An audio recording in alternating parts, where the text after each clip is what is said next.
gravity is a residual effect of electromagnetism. Okay, this is a pretty, I think I've commented on this before. This is, there's a lot of people who've been trying to do this. So this is Robert's approach. Okay. Yeah, okay. This is my attempt at doing this, and it's not entirely successful. And actually, among my reasons for doing this presentation is maybe someone will have a bright idea of how to fix the problem that ends up with trying to get an inverse square rate. And a number of people have struggled with this, and this actually ends up with an inverse to radius to the minus fifth rate, and how you add something to that to get things right. I made some possible moves. All of them sound to me a little bit ad hoc, but I'll go.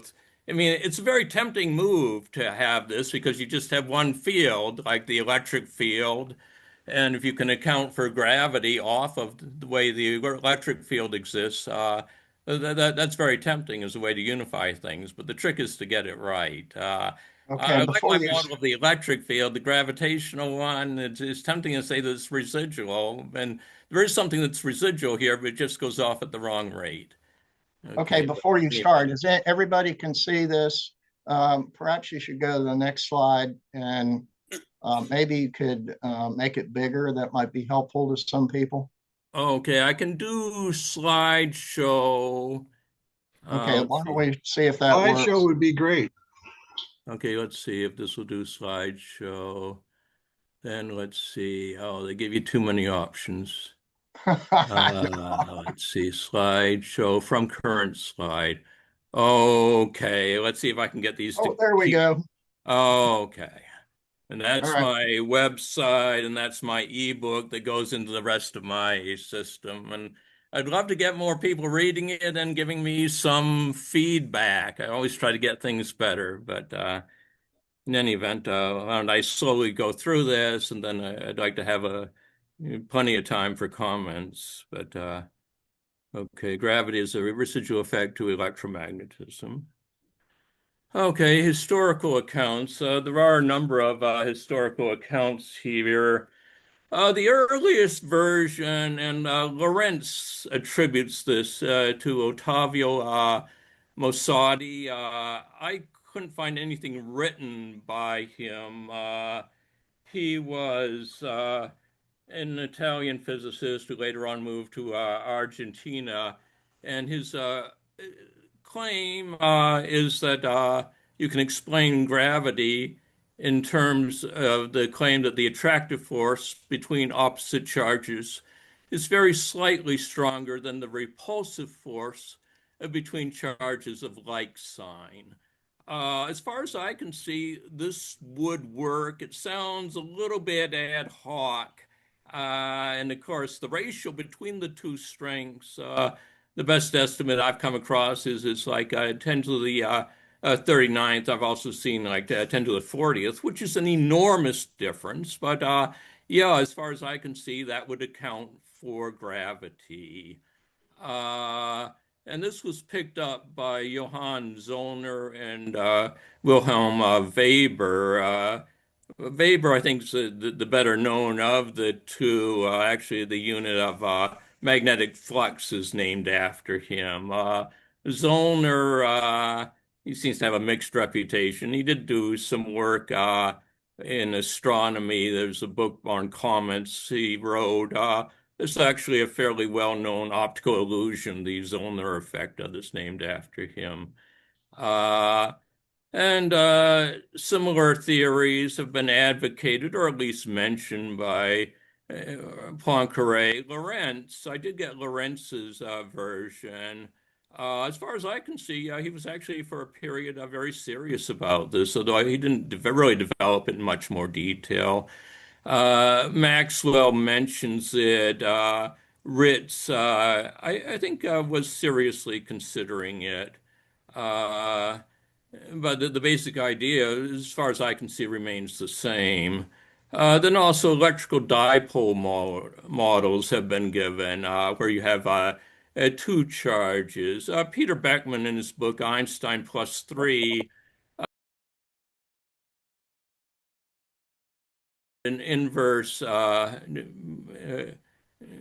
power to cubic rate rather than inverse square, and he doesn't really give a suggestion on how to fix this. I've also come across with Andre C.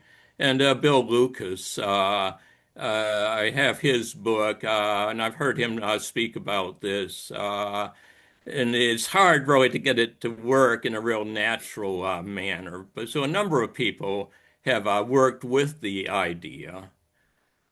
Okay, let's see. I have a number of slides which kind of review. I gave a talk on the electric field to this group. It must have been close to a year or so ago, and it's not all that fresh in people's minds. So the next several slides are just reviewing my model of thin shells and of the electric field, and beginning with a concept that I take as primitive of an ideal liquid. This is kind of like the pre-Socratic idea of an ideal solid, which dates back to Lucretius, which is the BCE. But for an ideal liquid, the volume remains a constant, and thus it is incompressible. It changes shape when placed under pressure. It can be divided into parts when pulled in different directions. And I identify charges with the ideal liquids. A positive ideal liquid would correspond to a positive electric charge. A negative ideal liquid corresponds to a negative electric charge. And I really don't say why. It's just that if I have this as a postulate, I find that I can account for quite a bit. And also, as a postulate, I say the rate at which they flow into each other is the speed of light, c, speed of light in vacuum. Then let's see my next slide. Here's my concept of a field. As far as I can see, it's mathematically equivalent with the traditional concept, but I have each charged particle in the universe has its own field, and these are in three-dimensional parallel subspaces, and you put them all together in a four-dimensional overall space. And thus, you can have a resultant force, which is the vector summation or superposition of the fields at a given location. And then my model is of thin shells. It's a thin shell model of force fields rather than something like Faraday's lines of forces. So my thin shells, let's see, I think I go into them. Yeah, here in my next slide. So each particle has its own field in its separate three-dimensional parallel subspace. These fields consist of a series of nested thin shells centered on host charged particles. The next assumption is an important one. Thin shells are assumed to possess equal volumes, and you can get an inverse square rate immediately off of their having equal volumes. And then four-dimensional bound electrons, or maybe other charged particles, intersect thin shells so as to be affected by the force fields from each of them. And there's a vector summation of the forces from each one. As far as I can see, this is mathematically equivalent to the traditional concept of of how you sum fields. It works together with my model much better. What are four-dimensional bound electrons? Okay, it's an electron bound to a nucleus, and my model, just to make it work, is I actually have the electrons spread out over a whole orbital. And again, it's not the traditional concept, but to make this work, in particular for something like the absorption of light coming from different particles and things, which I do work out in some detail in my ebook. But to make this work, the light, which is each photon is in its own thin shell, you have to have the electron overlap all of these, and the only way to do that is to make it be four-dimensional. Okay, this is the way in which I think of thin shells as evolving, presumably at the beginning of the universe, or at least the creation of any charged particle. So it's like it grabs an equal amount from something else that doesn't have any like a particular structure. So you create one shell, and then to make this work, you have to make things a little bit complicated, too complicated in some sense, but just to make it work, you have to have orthogonal sets of three-dimensional spaces here. And so you get more and more thin shells, each centered at a charged particle.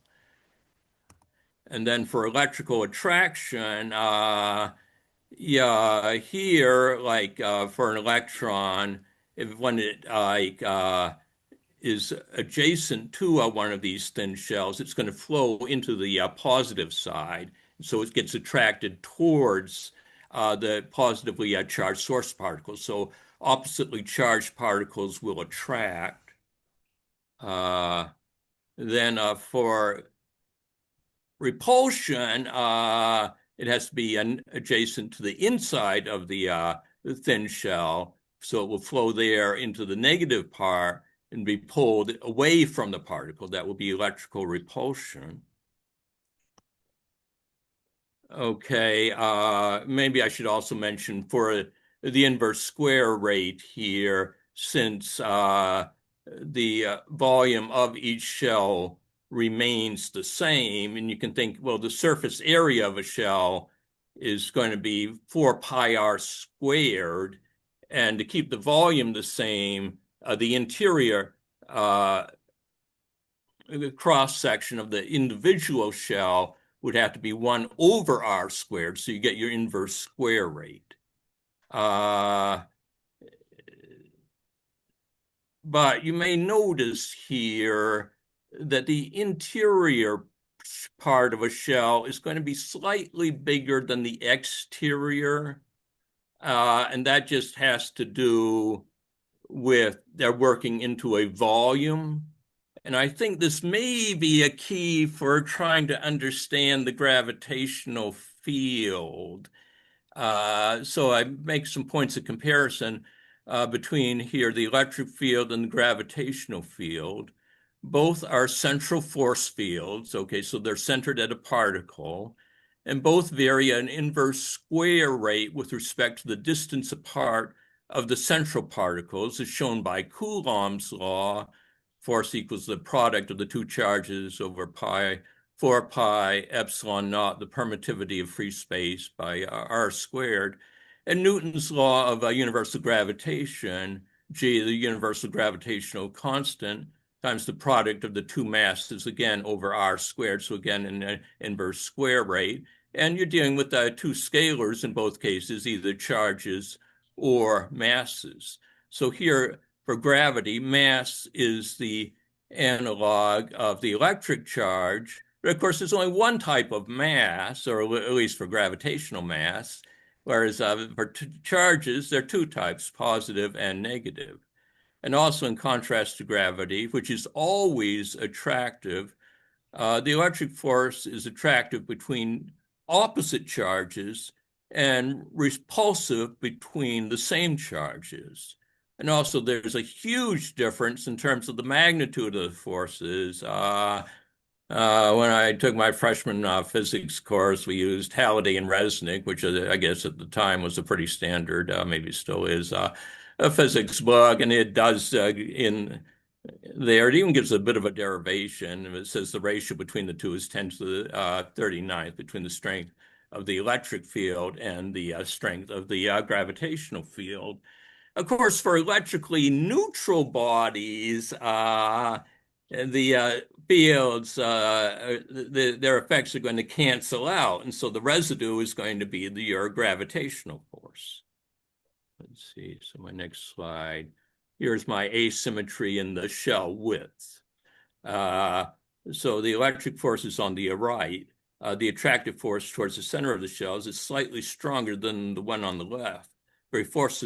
repulsive force away from the center of the shells because of the asymmetry in shell width. So this probably is most obvious in the case of the first shell, because like there you're just talking like a ball, a solid sphere, and to have the outer part, the two parts have equal volumes. Obviously, the central shell is going to be larger in width than the outer shell, but they come closer and closer to having the same width as you go further and further out from the charged particle.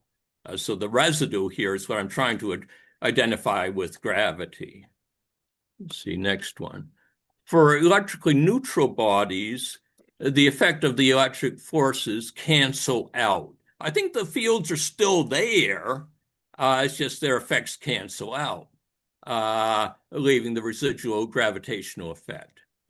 One virtue of such an account is that it would not have to postulate the existence of a separate force field apart from the electric one. We just have one field, the electric field. The residual effect also constitutes a central force field, which is attractive in nature due to that asymmetry in the widths of the two portions of the thin shell. However, a serious problem, though, is that the magnitude of the residual effect under the thin shell models varies at an R radius to the -5th rate as a function of the radii of the shells.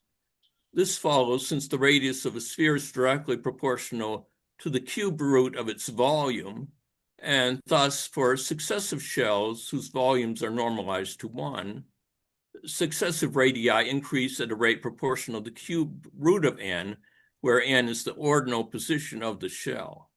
The product of this with the inverse square rate of the electric field results in the r to the -5th rate. So you have a cube from the cube root together with the inverse square rate and a 2 from there, so you get 5.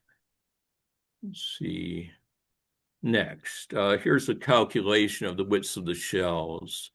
Okay, so we have the volume of the outer shell, V sub n, volume of the inner shell, V sub n -1. The next formula is this comes from taking the formula for the volume of a cube, 3/4 pi times the volume. Could you remind us, please, of your definition of outer shell versus Okay, inner the shell? outer shell is Thank the you. one part that's further away from the charged particle. The inner part is the part that's closer to it, and they'll have opposite charges. So in any event, the radius of the inner shell will be the cube root of, okay, they're the formula for the inner shell, its radius. And the difference of radii of the shells, you just take those two formulas, the difference between the two. Then calculation to show that as radius doubles, the thin shell widths change in inverse square rate. This would be basically for the electric field. Okay, so the different shells, their position here, I have the volumes double. And then if by having, let's see, no, excuse me, let me see if I get this right. And is the position when the radius doubles. So, okay, when the radius doubles, and then the volumes go up with those numbers. So the volume is in the ordinal position of the shell, and then BA, and then the volume of the ordinal position of the previous shell. That's B. C, that would be the radius of the 8th shell. D, the radius of the bth shell, and the difference between the two radii, that's where, when you calculate this, okay, that's column EN and column F, the ratio between the two you get 4, which shows the inverse square rate. Okay, that's for the electric field. Then I have a calculation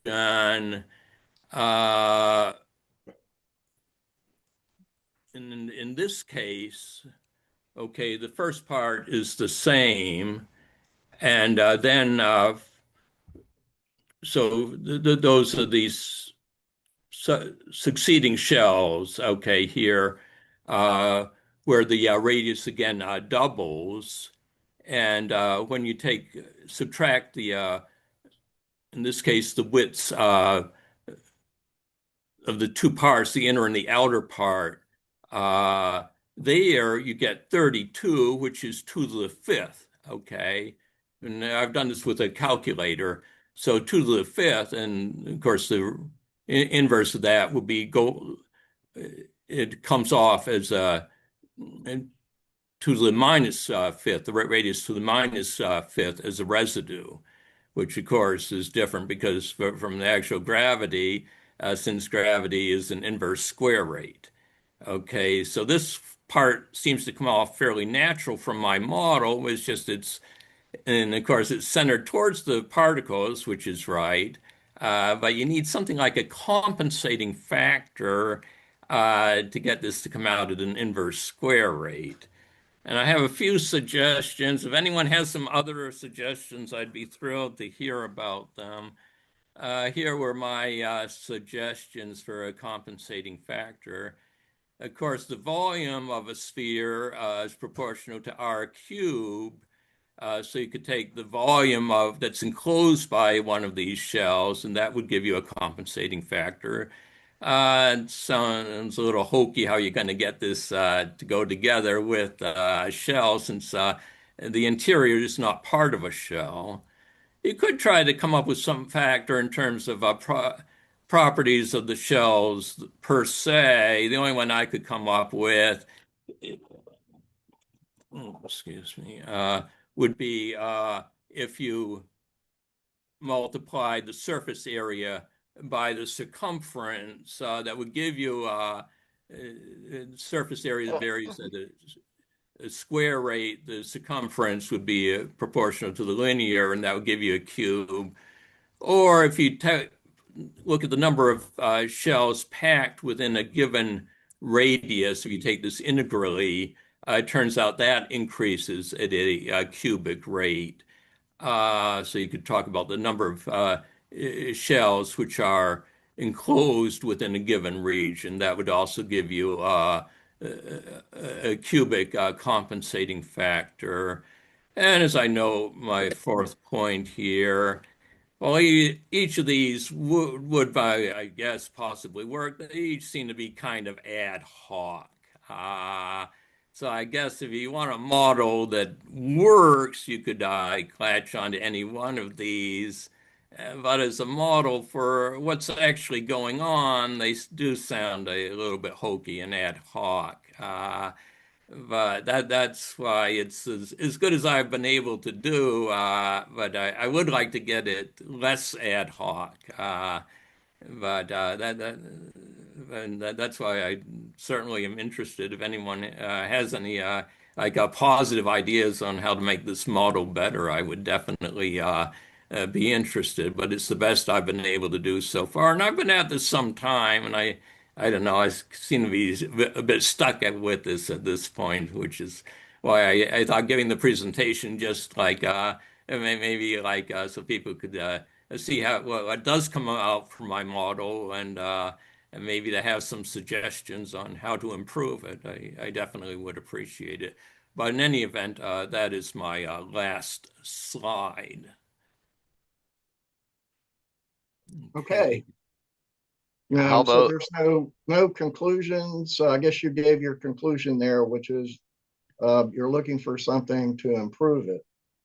Basically, yes. I mean, at least we want it for a model for what's actually going on. For a model that sort of would work, maybe this is good enough, but I'm not satisfied there. I am interested in like coming up with a model for the way things actually are. And the real truth is, you never gain certainty here. You got to settle like or what sort of fits together naturally, and this last part, in my mind, doesn't fit together all that naturally.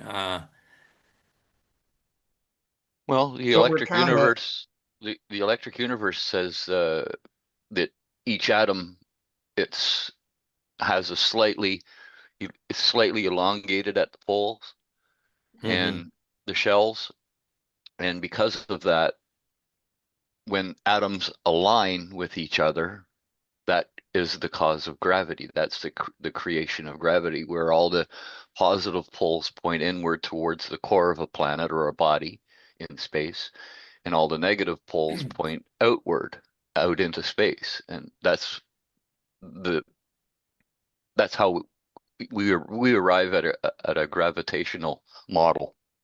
Yeah, In I know there are the different models out there. Wouldn't the positive poles repulse each other? Opposite?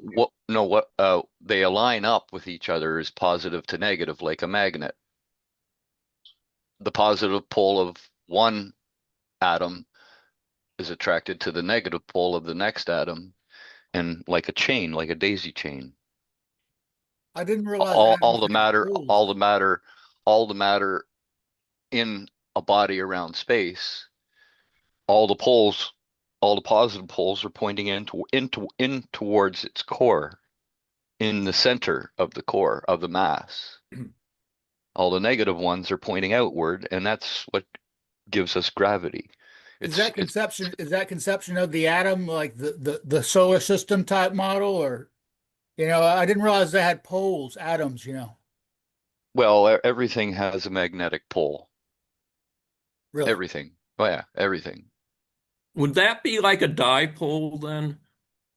Yeah, it's an electric Okay, dipole. so that would be like one of these dipole models. Yeah, mine isn't a dipole model, which I suppose would be a difference, but Right, and yeah. the separations of charge in your model couldn't relate to double layers, the same thing as an electric double layer in a Mhm, laboratory in a crux tube, where all the positive charges go to one side and all the negative charges go to the other side, mhm. and they set up cells of these positive and negative charges, and slowly the charges flow through them. Well, not slowly, but quick. They flow through and they accumulate positive on one side and negative on the other. It's how everything works. It's how the universe works, positive and negative.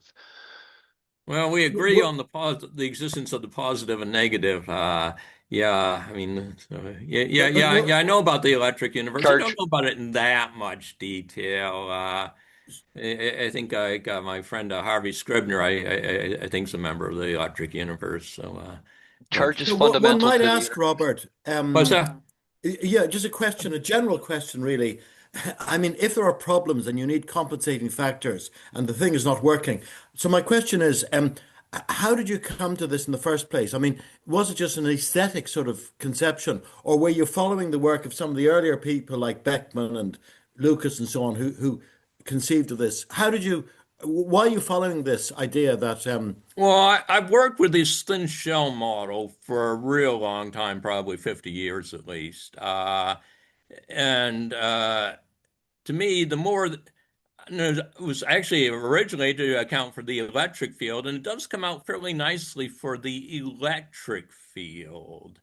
And actually, a real early one with something like thin shells was actually Descartes in his Principles of Philosophy, and he goes into some details. He doesn't have the parallel subspaces, and then you get all sorts of problems if you don't have the parallel subspaces. Your shells become enormous and things, and it just doesn't work out right. But I did find if you do the parallel subspaces, you can get some real nice properties.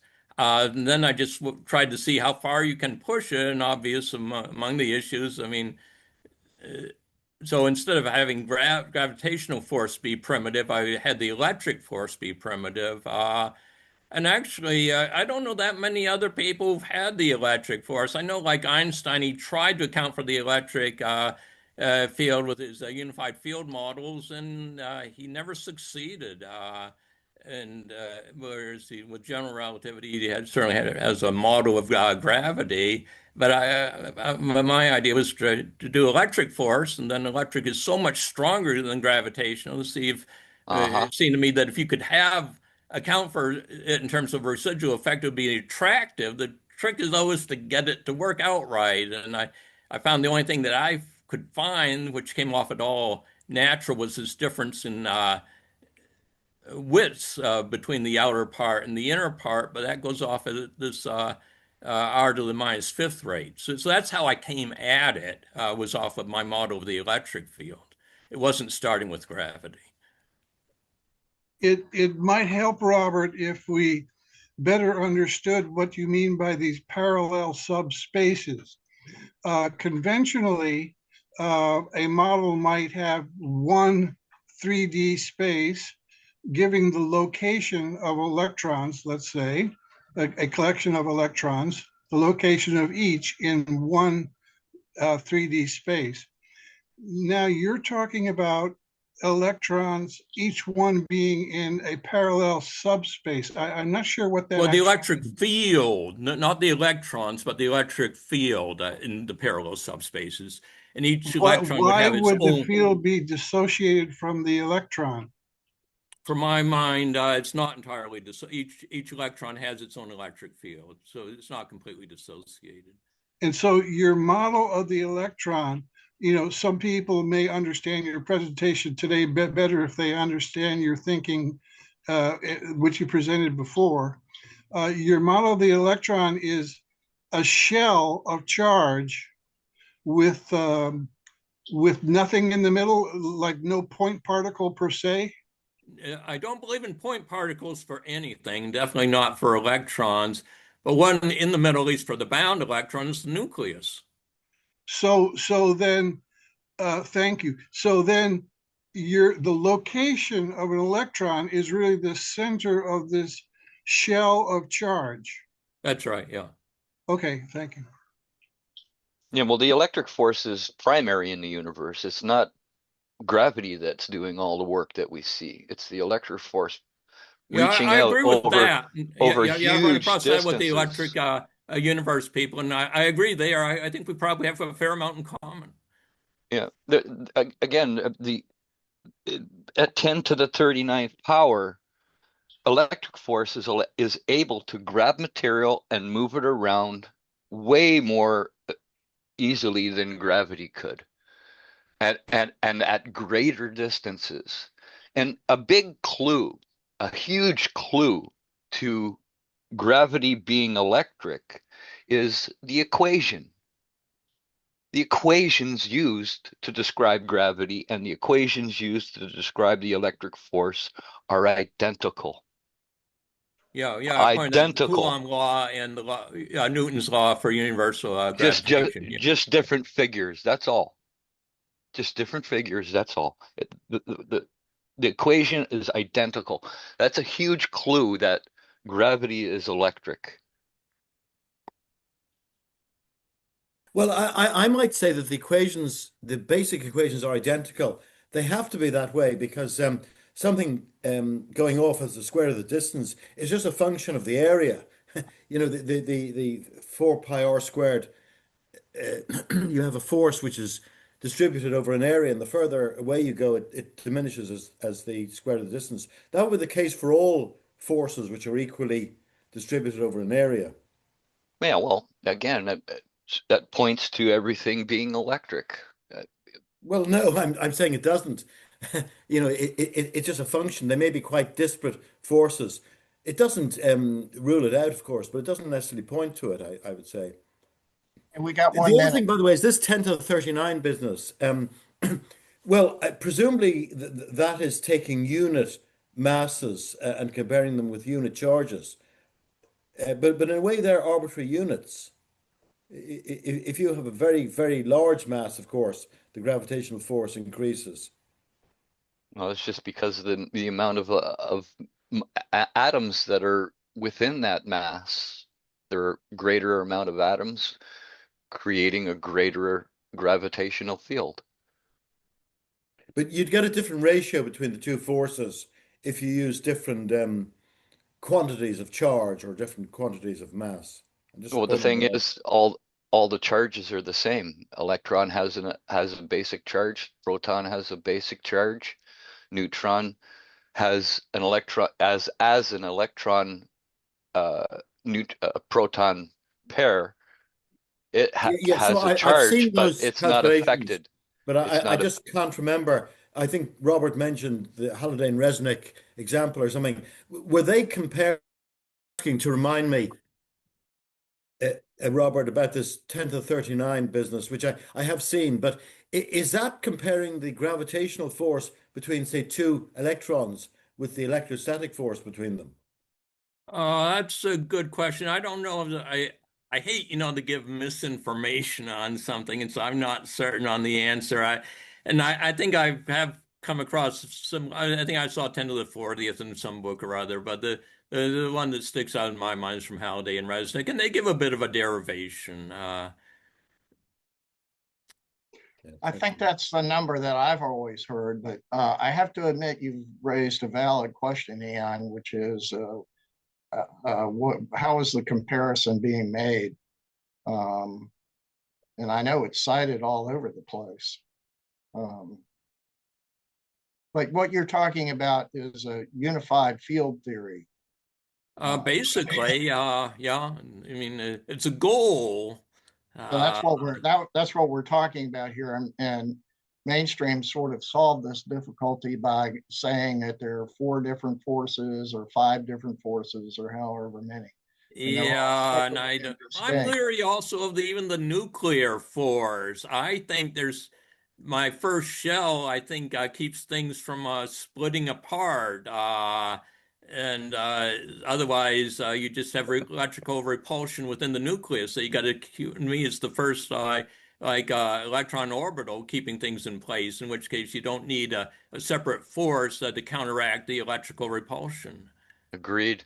You don't need the strong and the weak forces when the strong and weak forces, in fact, are the electric force of positive and negative charges working against each other and working with each other in certain cases to create everything we see.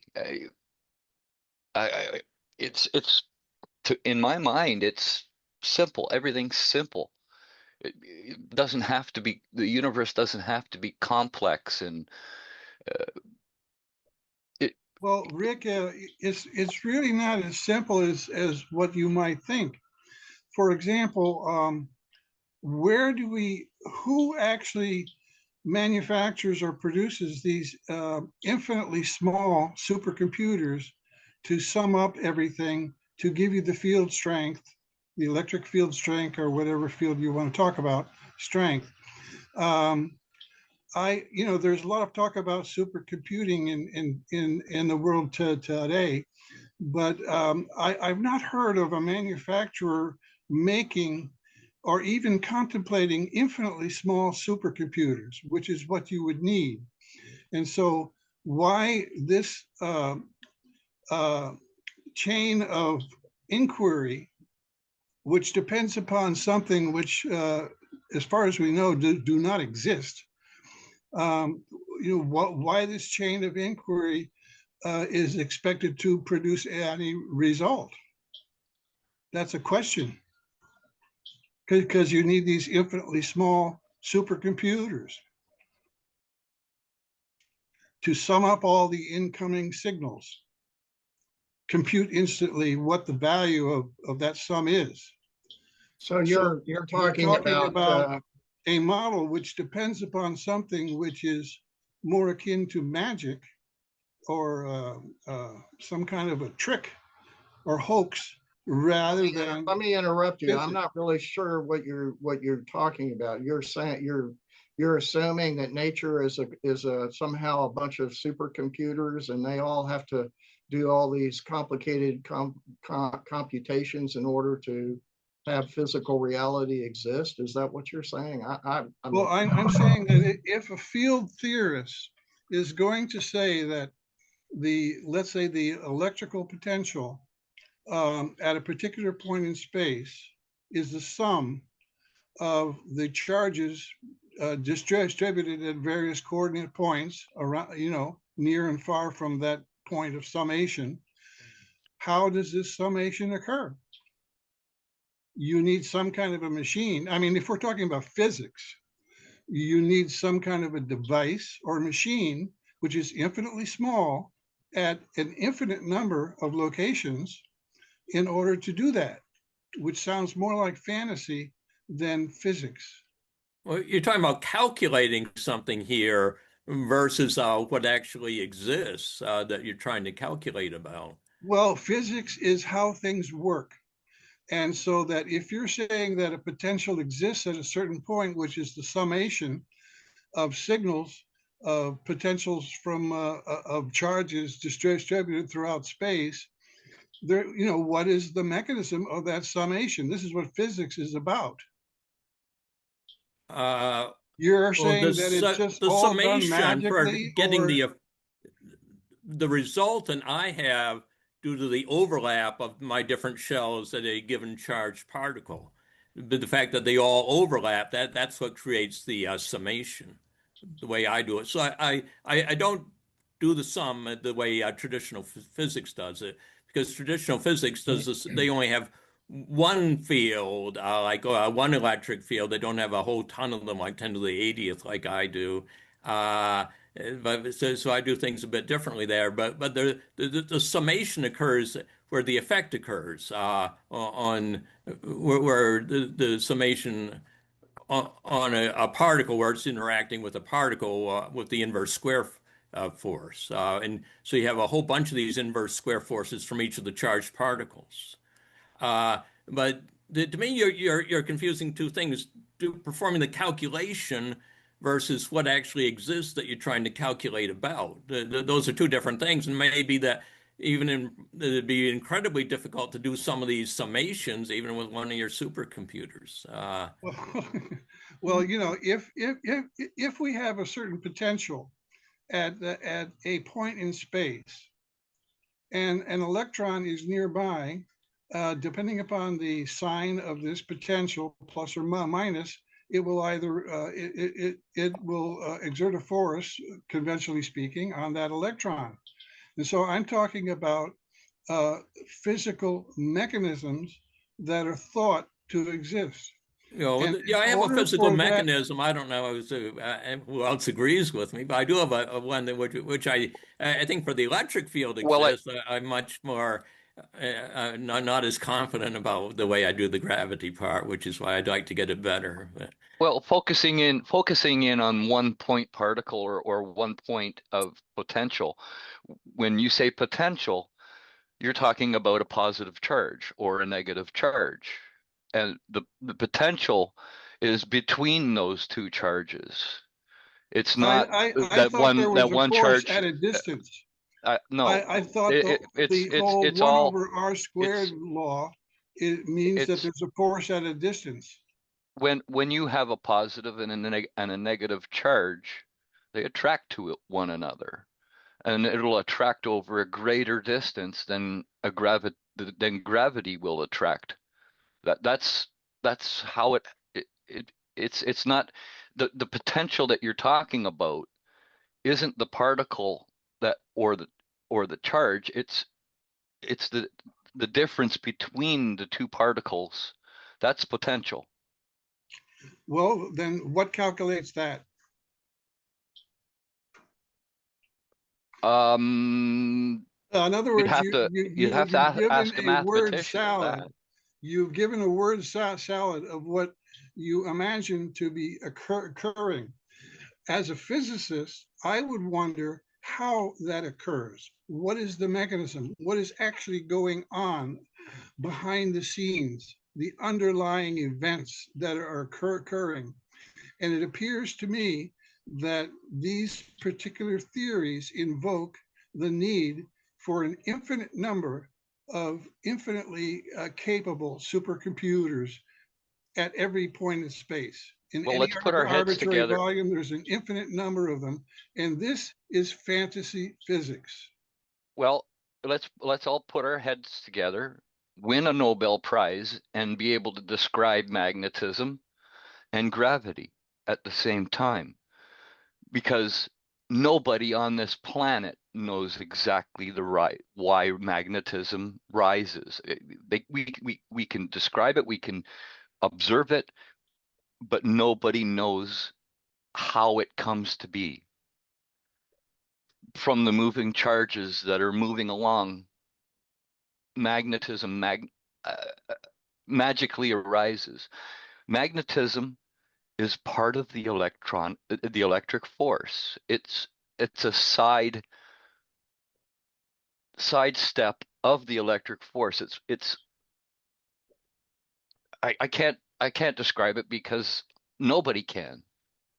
If somebody could describe the reason why magnetism exists, they would win a Nobel Prize. Like you go to Siemens The website, Nobel Prize is not enough for that. you That go to would be a Siemens once in a website, century prize. and The they Nobel Prize can't. is yearly. That's chicken feed. They admit even that they don't understand the reason for the magnetic force and the electric force. Nobody knows. Well, we don't It's even just know it's which came just first potential. It's because the potential between well, charged objects. well, another way of looking at it is that the magnetic force is fundamental, and electric force comes out of that. If you look at Maxwell's equations, you see that as well from magnetic induction. Yeah, but in what we think in the electric universe and along these Birkeland currents, that it's the moving charges that make magnetic fields arise, and that's there's a group of people that love the magnetic universe. There's a group of people that love the electric universe. There's a group of people that love the plasma universe. It's all tied in together. Yeah, well, They're that's in a way all my point. part. I'm saying that all these things are quite possible and they're feasible models and so on. But ultimately, maybe the reason some of people adopt one over the other, that reason might be aesthetic or emotional, not scientific. Yeah, exactly. Oh, you agree? Okay. It's just what a person prefers. And if you guys are interested in a really good new model of the atom, go look at the structured atomic model, SAM for short. Ito Cal is a brilliant guy, and I think he's got the atom worked out in geometric terms. Okay, Go well, look it up. that would be a good topic for you to talk about next Sunday.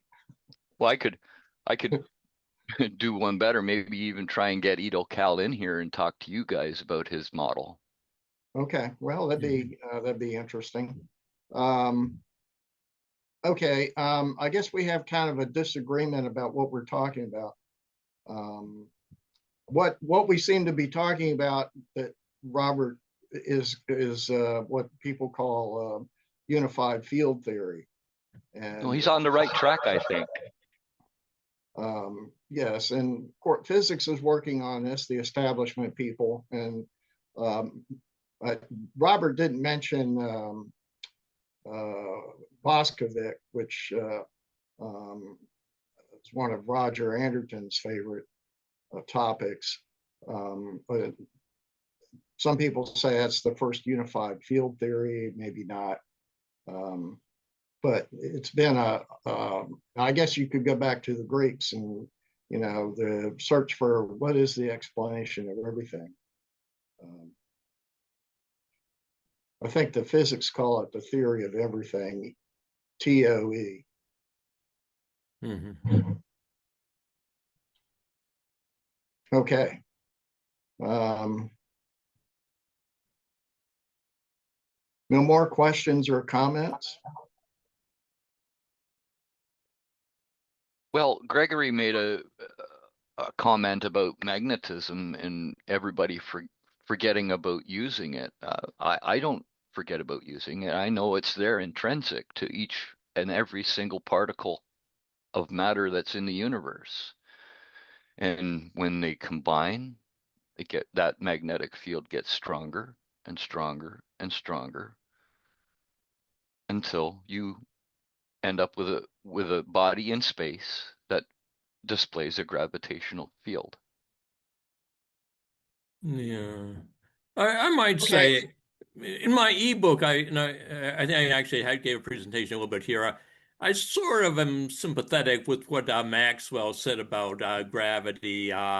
Excuse me, about magnetism in terms of like little eddies and things. Well, the way Maxwell does it is with gears, which is kind of mechanistic. But he cites, let's see, I think it's Helmholtz who does it with hydrodynamics. And I'm somewhat sympathetic with trying to get that to work out. And then, like with an eddy, you can have like a centrifugal force that's so it's perpendicular to the vorticity vector. And the trick is to do it in detail, and I don't have it worked out as well as I would like. But to my mind, that's a possible avenue to go after. And I'm not at all sympathetic with what the relativists say in terms of explaining magnetism in terms of a Lorentz contraction. But that seems to be the standard view these days. Yes, But that's it's interesting that the mainstream will always endeavor to explain the electric force in terms of atomic structure and so on, and electrons, and they'll do the same with magnetism and alignment and all that. But when it comes to gravitation, I think they'll say, we don't know. We honestly don't know. We won't even try to explain it. Well, the mainstream on gravity is general relativity. No, but I mean, yeah, that's how it works. But I mean, on an atomic scale, as to what's actually the cause of it, in the way that they would explain the alignment of atoms for magnetism, where they talk about electronic structure for electric. I think they would say, well, ultimately, we don't know what gravitation is. The way it works is, yes, general relativity, but that's a bit like Newton said, oh, here it works. I've formulated a theory and I can predict the force and its potential and how it interacts, but don't ask me what it is fundamentally.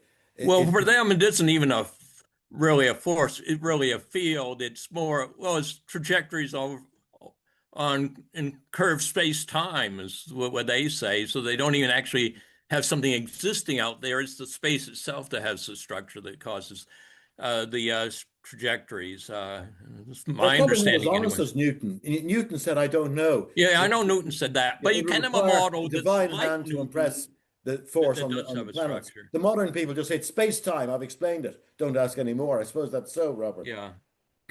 But you can have something somewhat similar to Newton where you do give a structure, like with my thin shells.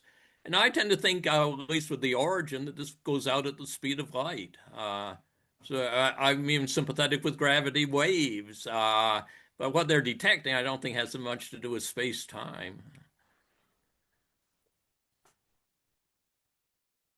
so now we have this fundamental conundrum that general relativity, which is the mainstream theory, is there's no force involved.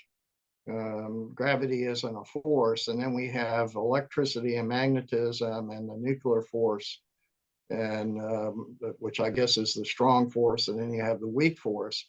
And those are forces, but gravity is not a force, so that's kind of confusing and inconsistent. And I guess that's really a big reason why they can't come up with a unified field theory, because they're not talking about what they're talking about aren't the same conceptual ideas. Gravity is not conceptually the same as the electric field or the magnetic field. Right. There have been people who tried to do uh, something with curved space-time for the electric field, and I don't know if anyone really got very far with the idea. I haven't come across it before, or to say like you bend one way for a positive charge and bend the opposite way for a negative charge. I've come across that. The devil's in the details. Right. Are you familiar with this idea of the electric atmosphere? Are you familiar with this?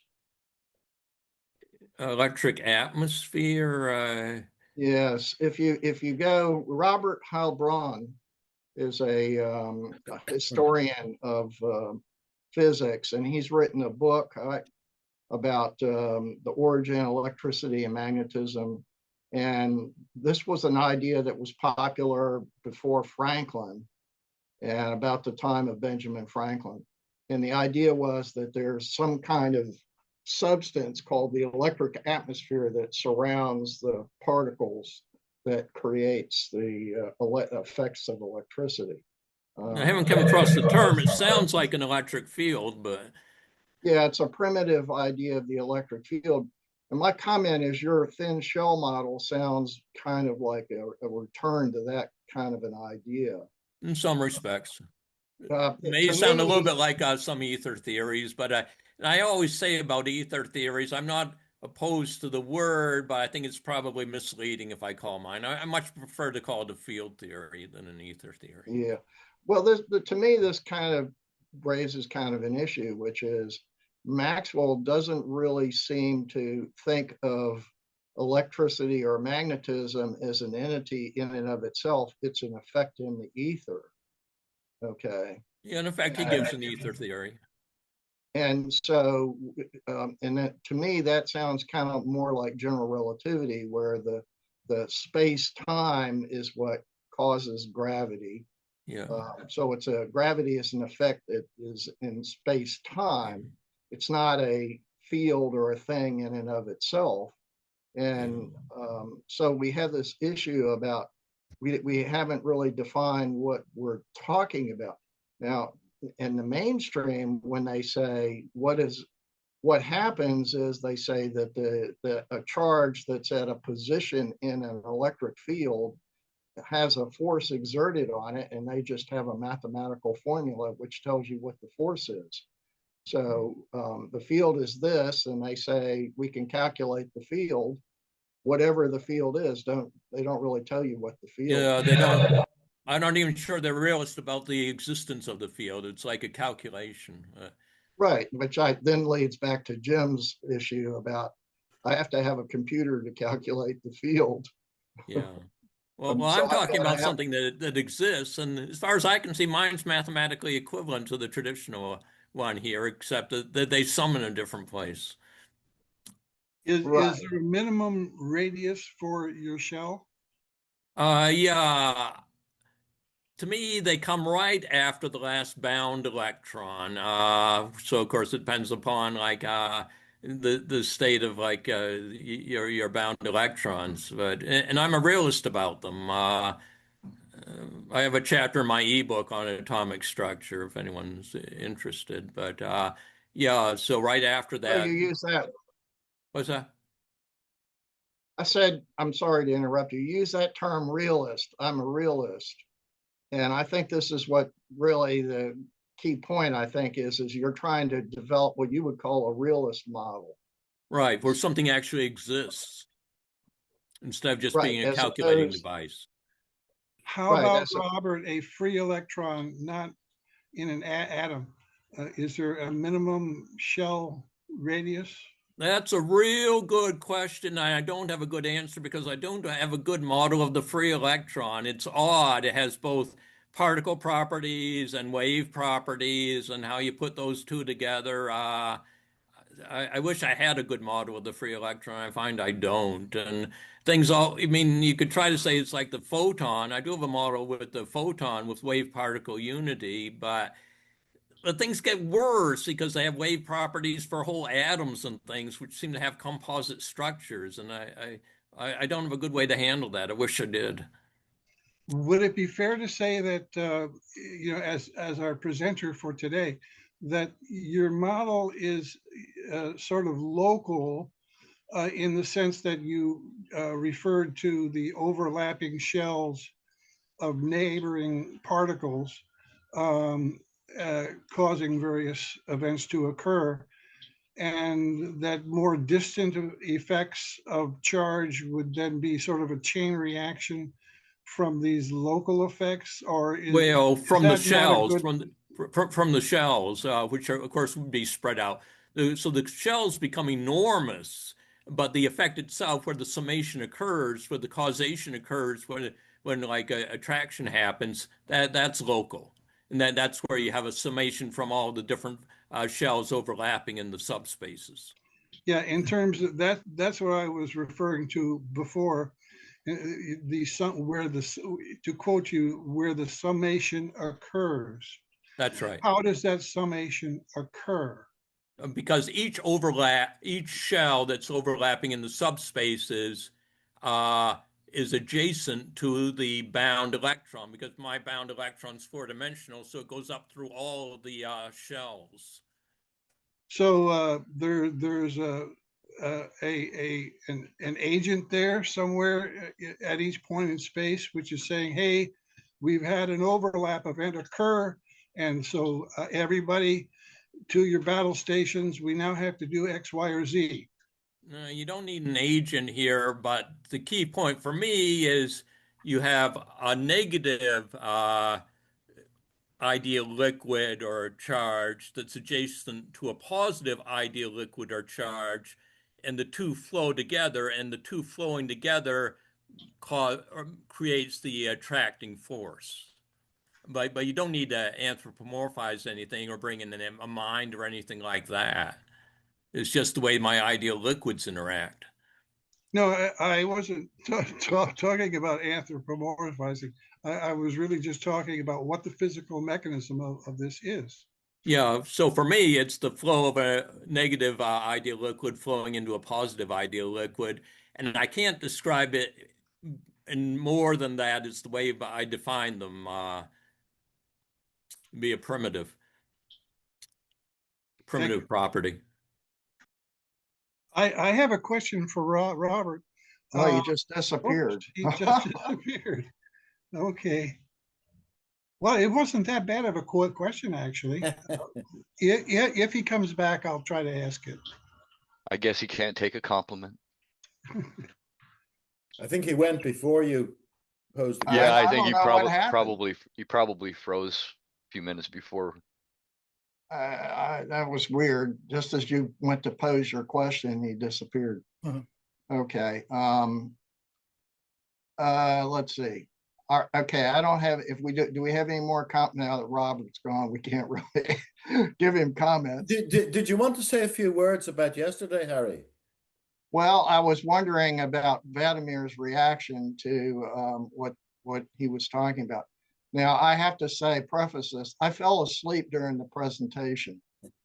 And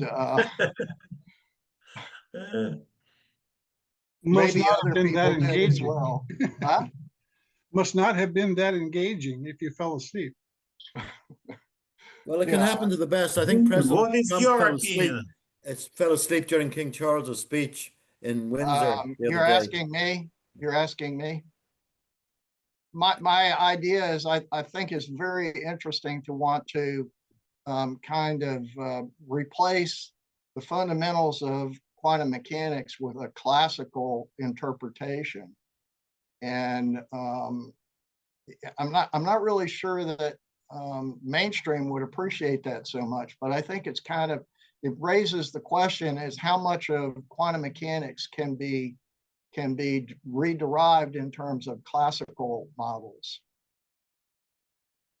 He was a bit of a first, to my mind, in maybe thinking that one could do that in one fell swoop. I mean, we've been compartmentalized and saying, oh, we're looking at general relativity now, and we're going to see can that be reinterpreted in terms of classical physics or replaced. And then we're going to do the same for quantum theory next week. He said you could do the same for both together. That was one point. And the other point is he said that these theories will never become classical. They could be there for 5,000 years, and they're still revolutionary because they go against all our concepts of what normal physics or natural philosophy should be. By the way, Vladimir, you disappeared just towards the end, and I was going to invite you in. We didn't have much time left, but you'd gone. So that answers Harry's question. Vladimir just went before the end, I think. I didn't disappear. I appeared later. Yeah, I had my coffee break. Simple like this. The second very important point. Let me tell you, I didn't sleep.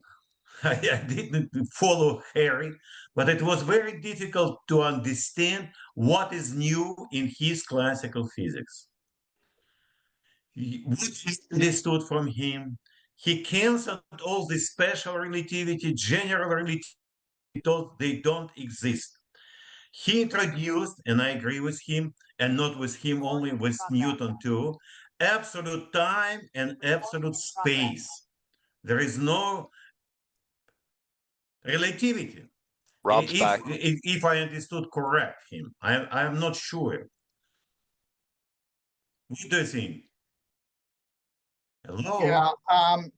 Yeah, that sort of raised the issue for me is what is classical physics? And some people say special and general relativity are classical physics, and that the Yes. dividing line is quantum physics. It's not classical. So he seemed to sort of say that special relativity is not classical physics, so he's excluded that. So that it's yeah, that I don't know what to think What about is that. new in yes, Harry, it's exactly my question. What is new in his classical physics? Because he claimed that he proposed some new classical physics. He didn't give the notion of classical physics from his point of view. And the second point, what is the difference? He cut the special relativity, general relativity, and that's it. Simple like this. Okay, I agree with you. And that's it. What else new? Well, he And went back he to some of the solved earlier classical physics. For example, Wien's earlier paper, earlier than Einstein's, basically giving the relationship between energy and mass. He seemed to favor Wien's ideas. I pointed out that E perhaps equals K mc squared, and he didn't seem totally averse to that. But I mentioned the Cockcroft-Walton. I've actually had an email with him since, but I mentioned the Cockcroft-Walton experiment. He didn't seem to be aware of that, so I sent him an email about that. he cut even this equation mc squared. Okay, it's up to you. But mcv, okay, why it works, why you introduced it. You told that we cannot to check or measure this mc squared formula. Okay, but what about your formula, how it works? I don't know, you know. I was MCV. totally confused because I am trying to develop my new classical physics, as you know, because I'm not quantum physicist. I have no idea what does it mean quantum physics. What is important, you know, even the beginning of quantum physics is what classical. Guys, this atom model, planetary model for atoms, this is the beginning of the story. By the way, he mentioned Planck, that Planck was against the jumps in energies. He was absolutely right. He was against. Nevertheless, everybody talking about, oh, he introduced this jumping energy and so on and so on. You know, it's so much confusion, you know, so much different, you know, opinions about the history of classical physics and history of quantum physics. And what is important in quantum physics, many times I told guys, they use the same notions as classical physics. There is nothing new. Even this Planck concept, it's a classical physics. And all the other parameters they introduced in quantum physics, they're following from the classical physics. The second very important point, guys, let me tell you, even the notion field is a classical notion. You cannot talk about the electrical field for electron. There is none. Field is field. It should be some ensemble of particles. Yeah, Jim is absolutely right. It should be some calculations of all these, you know, electrons around, and to have energy density and electrical charge density.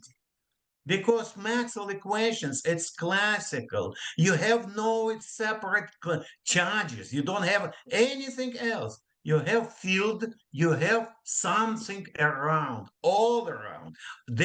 All the participants of this field, I mean all the elements, all the objects of this point.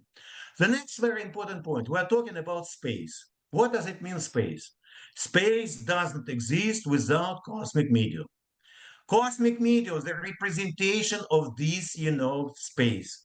What is important? All the classical physics depends on cosmic medium only.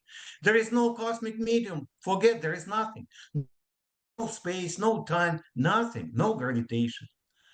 I don't understand why everybody forgot about the friend. He was a closest friend for Newton, Fatio.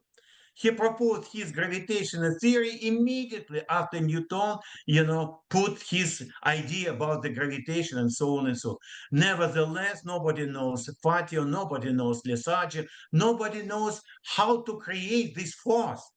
Today we talked about the force. You're absolutely right. There is a force, but force arranged by standard thermodynamics, classical physics. You have different pressure from two different places of your macro bodies. That's it, simple like this. You have your force. That's why even force, but this is a notion of classical physics. That's why there is so much mixture between quantum physics and classical physics. And today, this Robert, very interesting idea about this, shells and all this stuff. But we are trying to use classical notions for explaining behavior of electrons. I don't know what does it mean, electrons. I don't really know. There is no space, no time. There is nothing to describe it. That's why, for Well, me, guys, we that's must. interesting. Let's just stop you right here. I mean, I kind of get the impression that Robert thinks that the electron isn't really is the thin shell, so to speak. Like the innermost one. In Right. the So, most one. That's why, guys, even shell, it's a classical notion. You cannot put radius. You cannot do anything about yourself. For quantum physics, these notions do not exist. So the coulombs of a single elementary charge reside within a shell, Robert? Well, there's. I'm getting bad echo here. Because you've got three guys up there, which all are Robert. Yeah, my whole system went down, and I had to put it back up. Let me see if I can close it. You're back to normal now, Robert. The two of you are gone. Okay. The third one is still here. Okay. I just Oh, turned it off. shoot. No, they went up top. Okay. I think I still have two. Let me try this. Oh, How's that? Now we got a big echo. Yeah, still an echo. Let's see. You might have to leave and come back again, Robert. Yeah, trouble. I think you muted the wrong one. Yeah, I think. Well, if How's that? Robert comes back, I do have a couple of questions. After all, he is the presenter for today, and it might be helpful to at least me and others to clarify a few points. Yeah, let's see if I can get back. Okay, we hear you. We can hear you anyway.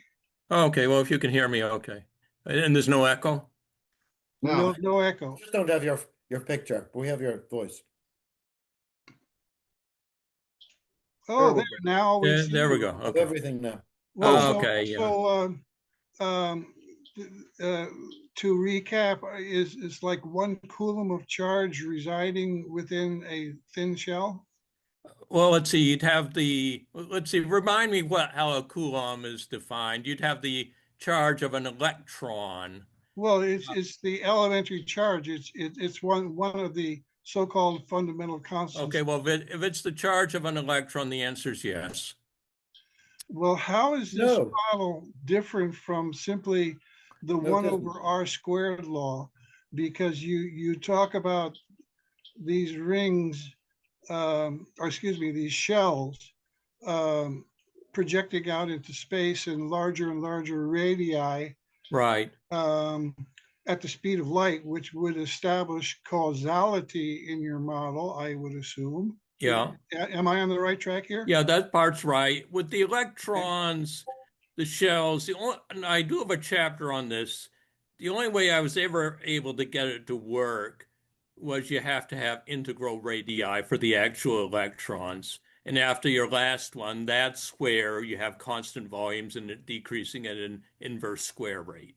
But within the structure of the electrons themselves, the only way I could get it to work would be if they all have the same radius. And you get Well, packing, you could actually get the for a guy who's interested in quantization of things, I find that very interesting, Robert, that your result is you can only have integral increments that you just described.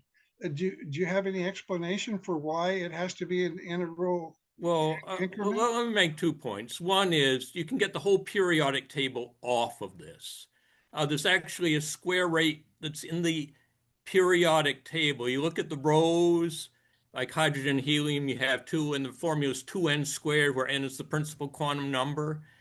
So there's a lot of geometry in the periodic table. And to get things to pack out right, I found it works best with an integral for your. Wow, that's really interesting. I think we ought to schedule a presentation just on that.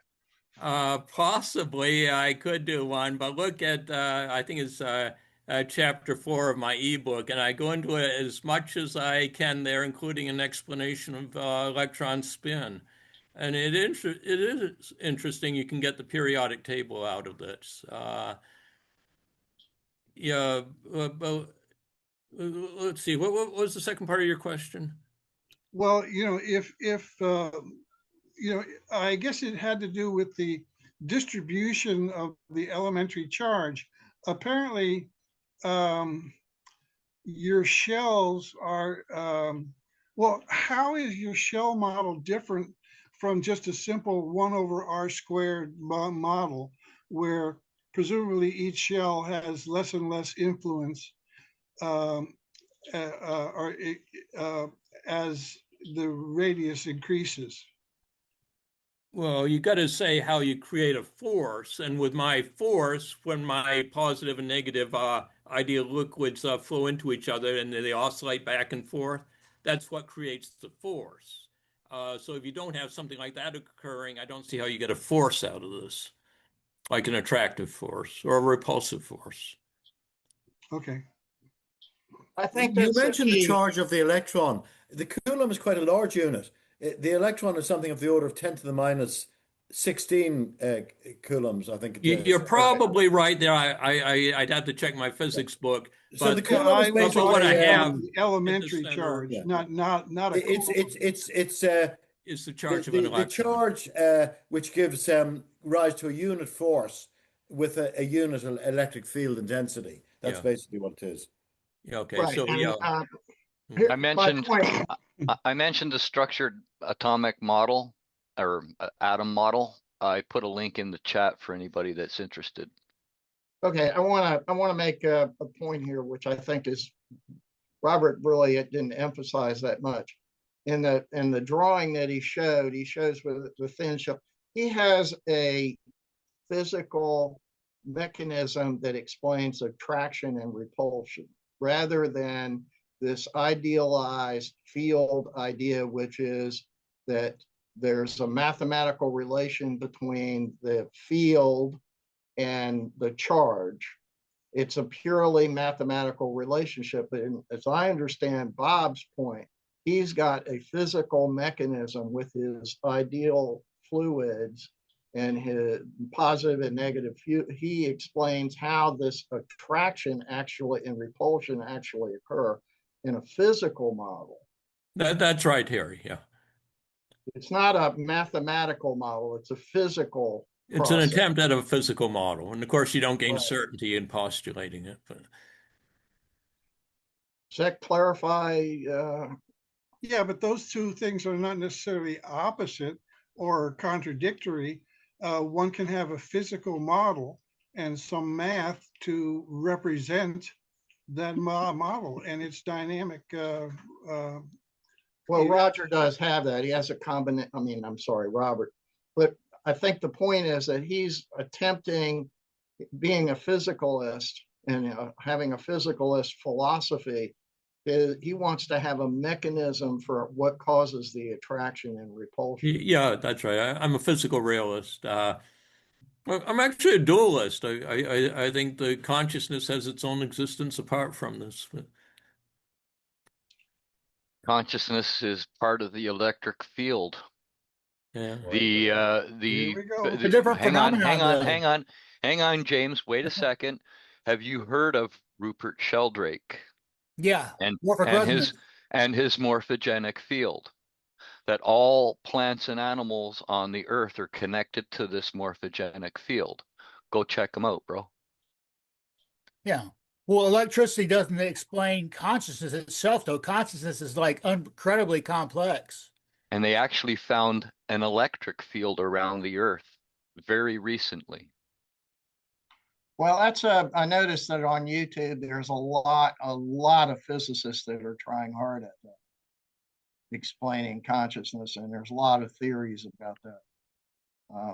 Well, I again, haven't- I go back to Rupert Sheldrake's work, and he is a biologist that worked in India, and he noticed some very strange things going on in his work, and then he started to experiment. And I mean, he's the fellow that has shown that animals know exactly when you're coming home.